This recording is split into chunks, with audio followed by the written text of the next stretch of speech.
લસણા લઈ લીધા છે બરોબર, એકદમ મસ્ત છે। અને હવે એને ફોલીને અલગ રાખી મેલ્યા છે। જો છે ને લીલા છોડ શિયાળામાં અત્યારે ખૂબ સરળથી મળી જતા હોય છે। ત્યારબાદ હવે આપણે આરોનું પાણી લીધું છે, મતલબ કોઈ પણ નોર્મલ પાણી લીધું છે। અને હવે એને આપણે ચણાની અંદર નાખીને ચણાને ખૂબ સરસથી સાફ કરી લઈશું, ધોઈ નાખશું બરાબર। હું કામ કે ચણાથી ધોઈ નાખીએ બરાબર। જો કેટલા સુંદર દેખાય છે, લીલા છોડ એકદમ મસ્ત। હવે આપણે તેને છે ને કુકરમાં બાફી નાખવાના છે, 1 સીટી કે 2 સીટીથી। કુકરમાં પાણી નાખી તેમાં થોડુંક નમક નાખી અને ચણા નાખી 1 સીટી વગાડી દઈએ।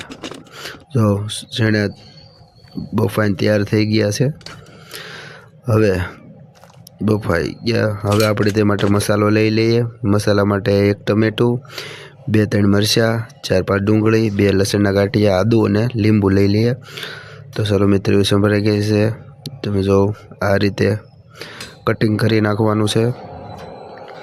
અને હવે થોડુંક આપણે કોથમરી લઈ અને આરે ટેક્સચર રૂપી મેલી દઈએ।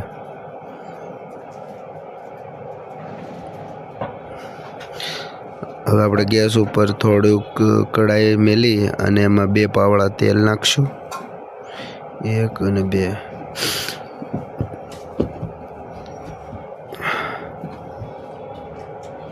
ત્યારબાદ એમાં આપણે જીરું નાખી અને જ્યાંથી જીરું કઢે ત્યાં સુધી મસાલો નાખશું। હવે આપણે લસણ આદુનો જે પેસ્ટ કર્યો હતો એ નાખી દઈએ। તે નાખીને ત્યારબાદ થોડુંક એને બરાબર મિક્સ કરી દઈએ। ત્યારબાદ લસણની કળીઓ જે આપણે કટિંગ કરી નાખી તે નાખીને થોડો મિક્સ કરી લઈએ, જાગી બ્રાઉન કલર થઈ જાય ત્યાં સુધી। ત્યારબાદ કાંદા લઈને નાખી દઈશું। કાંદા જાગી બ્રાઉન કલરના થઈ જાય જેમ કે ભૂરા, ત્યાં સુધી એને મિક્સ કરીશું બરાબર। ત્યારબાદ થોડીક હળદી નાખી દઈશું, કે હળદી નાખવાથી મસાલાનો જે ટેસ્ટ છે ને એ બહુ મસ્ત આવતો હોય છે બરાબર। એને મિક્સ કરી દઈએ। ત્યારબાદ હવે આપણે નાખીશું લાલ છોલ ટમેટા, 1 ટમેટું જે આપણે હતું આખું તે ટમેટું નાખ્યો દે બાદ એમાં નાખશું આપણે નમક નાખવાથી ટમેટું આસાનીથી, જો કેવી મસ્ત ગ્રેવી થઈ ગઈ છે, 1 નંબર। હવે ત્યારબાદ આપણે 1 ડબલાની અંદર લાલ મરચું, થોડીક હળદર, 1 ચમચ, થોડાક જીરું ધાણાનો પાવડર અને ગરમ મસાલો લઈ લઈએ। હવે એમાં 1 લીંબુના નીચોડે નાખી દઈએ, જેથી ટેસ્ટ મસાલોને 1 નંબર બની જાય। હવે તેને આપણે પહેલાં થોડુંક મિક્સ કરી લઈએ। હવે એમાં થોડુંક પાણી નાખી અને મસાલો કરી દઈએ તૈયાર બરાબર। મસાલો તૈયાર થઈ જાય પછી આપણે જે કઢાઈમાં આપણો મસાલો છે એમાં આ પેસ્ટ નાખી દઈએ। ત્યારબાદ એને મસ્તથી મિક્સ કરી દઈએ બરાબર। મિક્સ કર્યા બાદ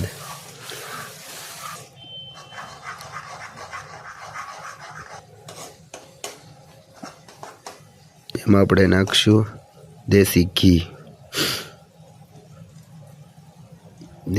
નાખી દઈએ, 1 ચમચ, ઇઝી 1 નાખી દઈએ, 3 ચમચ ઘી નાખી દઈએ। ઘી નાખ્યા બાદ બરાબર તેને આપણે મિક્સ કરી લઈએ। હવે ખુશ્બુ આવે છે 1 નંબર, સુગંધ જોવામાં પણ ખૂબ સરસ લાગે છે। બસ જો ગ્રેવી આવી થઈ જવી જોઈએ મિક્સ, અને આપણે લટપટ ગ્રેવી પણ કહી શકીએ।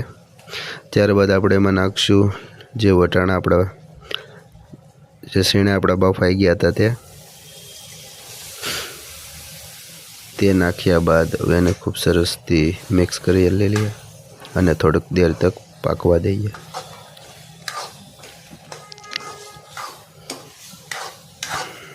જો ચણા અને ગ્રેવી મિક્સ થઈ ગઈ, કેવું મસ્ત લાગે. બસ એમાં અડધી ગ્લાસ જેટલું પાણી ઉમેર્યા બાદ તેને થોડુંક એમાં તે મસાલો નાખી દઈએ. ગરમ મસાલો છે, મિક્સ કરેલો છે. ત્યારબાદ નાખશું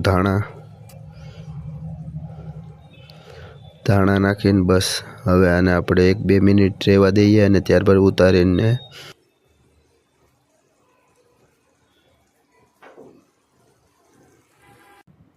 હેલો ફ્રેન્ડ, કેમ છો?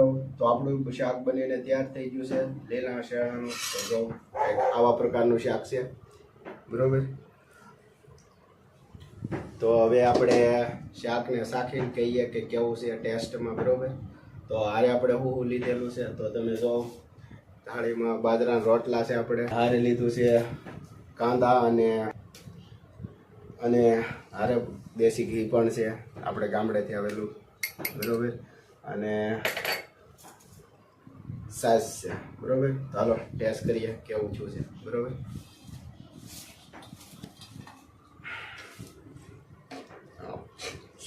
શાક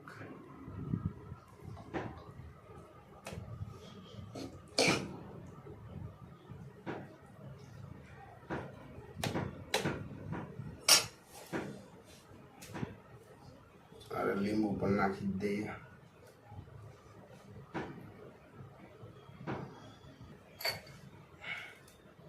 કાંદા લઈ લઈશ અરે અને આપણે ઘી બાજરાના રોટલા પર લગાડી.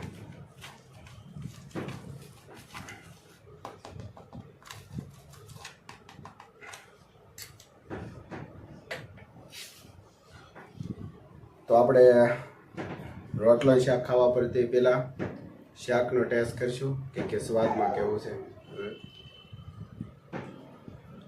જોવામાં તો સારું લાગે છે, હવે ટેસ્ટમાં કેવું હોય ટ્રાય મારીએ.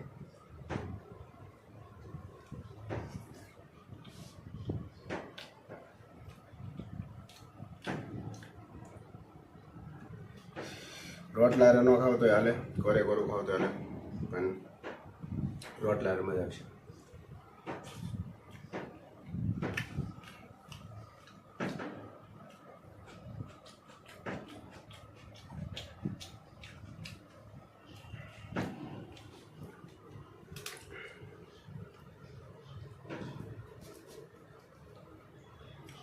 પહેલી બાઈટ.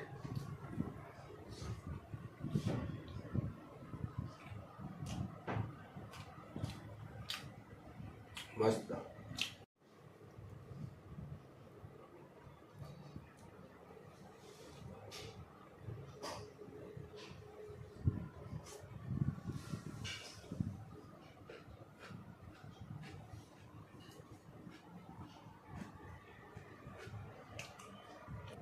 આવા શિયાળામાં ઠંડીમાં લીલા ચણાનું શાક, બાજરાનો રોટલો, ચાય, ફૂલ મજા પડી જાય.